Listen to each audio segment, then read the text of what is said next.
Don't even. Oh, and I'm like, is that? I'm glad people.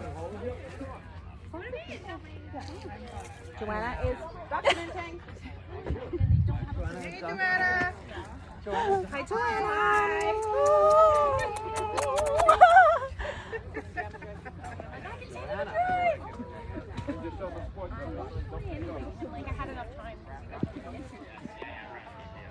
They could be near trees, under piles of rocks or stones, in mounds, and there are likely ancestors buried here as well. Anytime we do any construction or projects and development, tree just hanging out above us here, just checking on us, making sure that everything's going okay.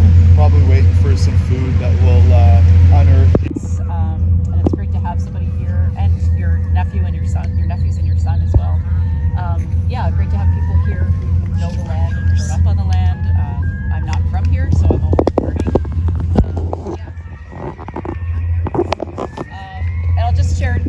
Make sure that everybody comes down with a tool and bring some buckets as well. Banging. Rafaela likes to go to the area.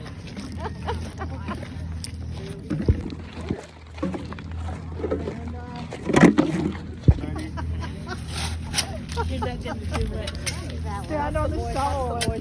Now, these little necks of manillas, what we're gonna do is we're gonna rinse them and put them into our buckets and then take them over to the coolers.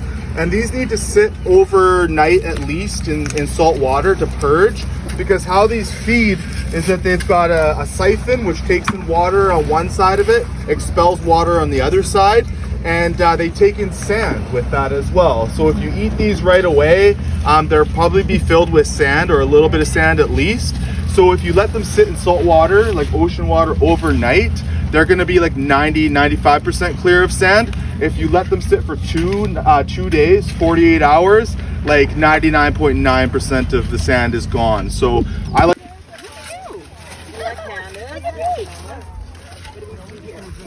Oh, look at that. That's one of those, the ones I demoed one. Is that the one that has the... Okay, what is this kind, guys? That's the one that we don't want. We don't want this one. Leave Yeah. it on the surface. Leave it on the surface. Look, there's one. There's one. Bird. Oh, look at here. Look, look, look, look. Oh, is that one? Yeah, look at they're all. Ooh, a red one.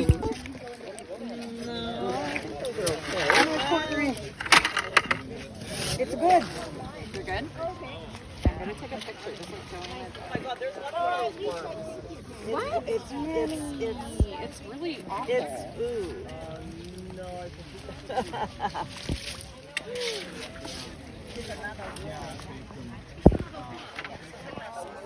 Yeah, those worms are... Oh my God, look what it is.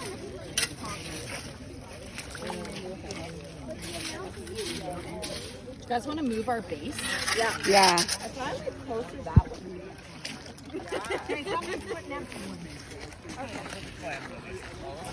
Does it work right here? Here.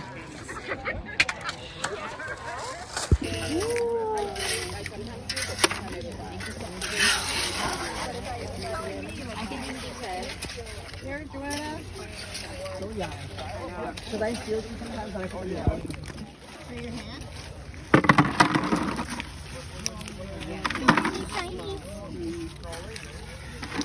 good.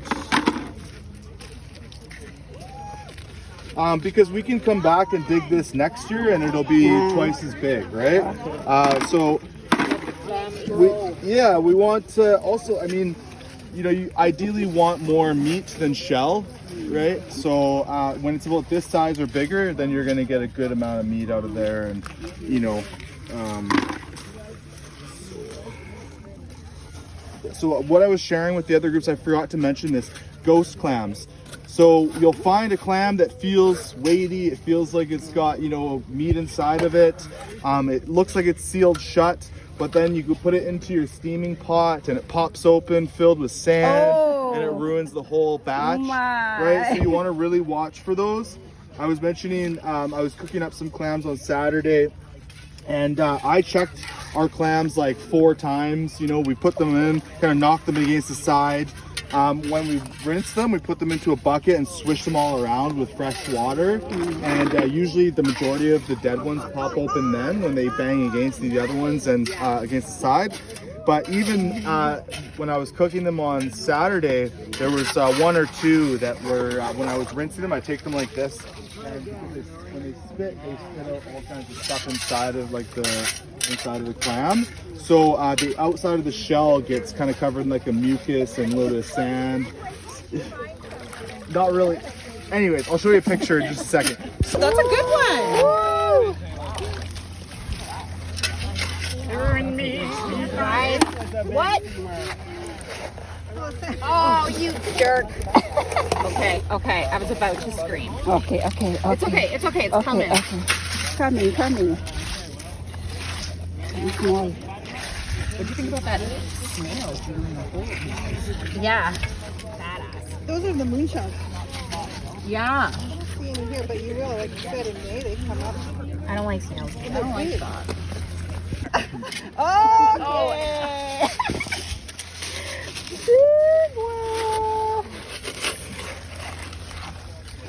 Hey, mother clam. Okay, that was a mother. That was really good, Pan, and it was sticking its tongue out, and you did it. I did it. I feel like my work here. I teach. Nice. Oh! Those are huge. Yum. Look at that. Oh, yes. It's got like a frill. You guys want to do a little clam anatomy? Yeah. Okay. All right, pass it. Oh, did you bring I left my knife in the car. Got mine in my bag. That one's already split, right? Yeah. No, we cut this one open. This is a butter clam, so they don't close all the way. So you actually cut these open and then. Look at how its little thing. Is that edible? Yeah. Butter. What did he say? Butter. Oh my God! I can't. No, I can't. Oh, it's No, you need to cut it. He peed on you that one. Little vaginal. Yeah, They're all that's very it. vaginal. Yeah. Macaroni in a pot. Don't even. Oh, and I'm like, oh my God. Yeah, of course. So this is called a butter clam. It's they call them soft shell because these are open all the time, even though the shell is quite hard. Other similar soft shells like the horse clam and things. So what these have is they've got an abductor muscle like a scallop does on either side. Right? Scallops just have one main one in the center of them. These ones have two, one smaller one on either side. And it's actually cool, the scallops, how some of them swim, hey? If you've ever seen swimming scallops, they just open and close that abductor muscle and kind of scoot around like that. Well, these guys don't do that. So we're gonna cut right there and right there. We're gonna try and stay close to the shell as possible. So I'm just gonna do one like that, and one like that, and you can see it just pops open. Right? So this right here, all this really nice tender meat, that you could just eat raw, a little bit of sashimi, little soy sauce, ginger, some wasabi. It's delicious just like that. Eat that, Rafael? Yeah. You can see here like the sand, right? We want to clean that up, and how we do that is we take it out, we'll cut it up and rinse it. So now I'm going to take my knife and just scoop along the bottom there and loosen this right off of the shell. So that right there, you can see how much meat is in one of those clams. Like that's a good 4 ounces, right? Quarter pound, something like that. Nice quarter pounder. So we've got different parts of the clam. You can see that muscle right there I was saying. That scallop right there is just delicious. I mean, you can eat that just raw like that. One of the most tender parts of the clam. This is the stomach right here. You can see it's filled with algae. That's what it eats. This little thing right here, that's actually it's willy. That's how it reproduces, and it actually extends out kind of a fair ways to do its thing. That's enough of that now. This on the bottom of its stomach is its foot right here. So this is actually how it digs around and moves around in the sand, and it'll move all around, getting to open parts of the soil to feed and things. This is its siphon right here, and if I had a sharper knife I would actually bisect this, but it's got those two tubes I was talking about. One that brings in water, and with that comes algae, and that's what it eats. It digests the algae. You can see its stomach's filled with it right here. Just bits of algae in the sand or the water, and then the other side expels it. So when you go down to the beach and you see water squirting up, that's what the clam's doing, is expelling whatever it didn't take, whatever it didn't digest in the water, right? So these are super good to eat like raw, or Marianne, I've dropped her some off on Thursday or Friday, and she fried them up with potatoes, really good like that. Clam chowder, you can cut them all up. The only part of this clam that we don't eat is just the tip of the siphon. So I'll just cut that little black part off with a sharp knife. Everything else is good to eat. Some people don't like the algae as much, so they'll clean out the algae. I mean, it's all nutrients in my perspective, but if you don't prefer that kind of earthy flavor, then you can just cut that stomach open and you just scrape out all that green algae. Is fine, but it's good. It's fine to eat as well. So what we do from here is, once we shuck that clam, we just pop it into a freezer bag like that, and then you can freeze them, rinse them when you're ready to cook them and eat them. Look at that giant sea lion out there. Yeah, so it's good to go. So we're not keeping these ones for ourselves or for the folks what we're doing. These are going to be for Marianne. But yeah, just a little bit of clam anatomy. So all the clams have basically the same anatomy. They're just a smaller version of this, right? So you'll find the abductor muscles, the siphon, the foot, everything else the same way, right? Love it. Okay. Thanks, John. Thank you. Carry on. Good work. Yep. Where did you get these? These are, oh, that one's been drilled on both sides. So sometimes what they'll do is they'll eat it on one side, and then they'll come back and think it's another one, and they'll try and get at it, but it's already dead, already eaten. So have you seen a moose down there today? Not today, nope. fella. Usually around May is when they come in. Oh, that's dead. And then when you see the water squirting up, like out, that's probably a good place to dig. These are $9 a pound in the grocery store, and that's a good price for a lot of places. They're 10 or 12 bucks at a lot of other places.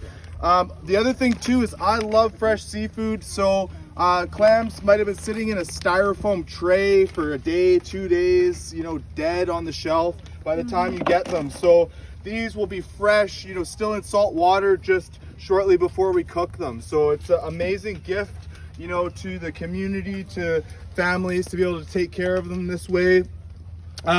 Here, what I'll do is I'm gonna actually soak these in salt water for a few days and get them nice and clean, and then we'll steam them up and smoke them or freeze them to prepare later on.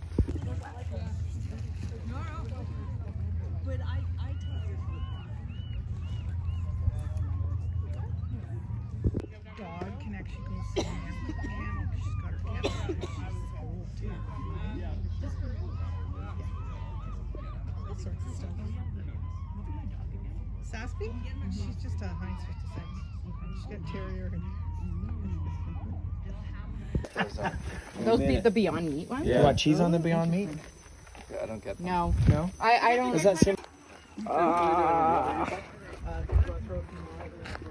to eat.